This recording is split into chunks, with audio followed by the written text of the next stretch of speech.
A children's book for grown-ups by Dan Shuck. You've heard the question before. Some form of it exists in every language across the globe, and its origins are as ancient as the human spirit. Is your glass half empty or half full?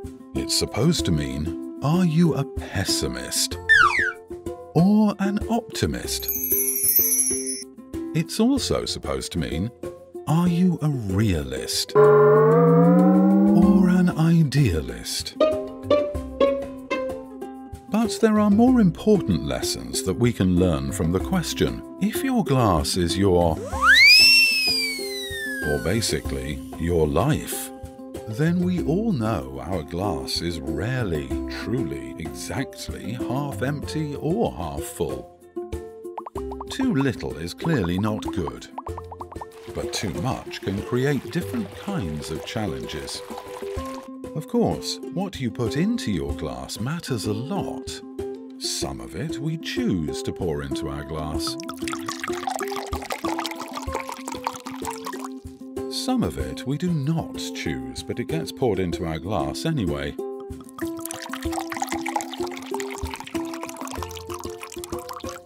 The part we don't choose ourselves often comes from others, and so we have to do our best to influence what others put into our glass.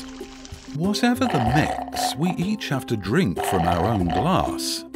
Whatever the mix, it's always changing. What is in the glass is never exactly the same from day to day. Some guard what's in their glasses unnecessarily, and some drink from their glass faster than they can refill it.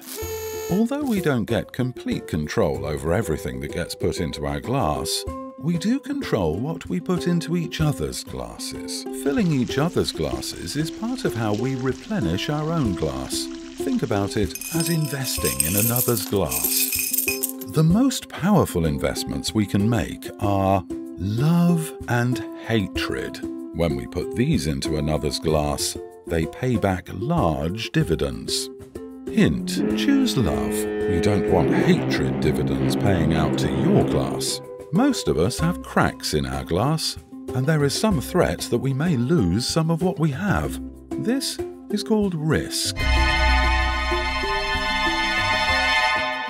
A very full glass has a lot more risk. Ever spill from a very full glass? How about from a half-empty, half-full glass? And it's not fair that some have more risk than others.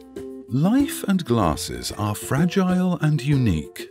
No two are alike. But if you become consumed with managing your risk, you might miss out on enjoying a drink from your glass. And what's the point of that? Remember, whether you put it there or someone else puts it there, your glass is always being refilled. And what about this space above the waterline in your glass? What is that called? This is called opportunity. Opportunity is the space we need to replenish our glass. It might even be misleading to call that space empty. It's really more like filled with opportunity. It is so important to have opportunity in your glass that sometimes you have to make space for it. This can be anything from getting rid of excess baggage to making sacrifices, and usually some of both. But let's be real. Too much opportunity is an empty glass. Living in denial and false hope is just as bad as ignoring your risks. We each have to use our own judgment about finding a balance between appreciating the opportunity in our glass and appreciating that which we already have in our glass. Appreciate your opportunity. Influence what gets poured into your glass. Manage your risk. Invest in others' glasses. Drink, refill, repeat. Are you dizzy yet?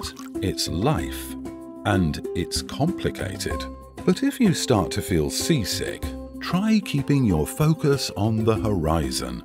If you'll just stay focused on the balance in your glass, you'll be just fine. So, do you know the answer to the question now? Is your glass half empty or half full?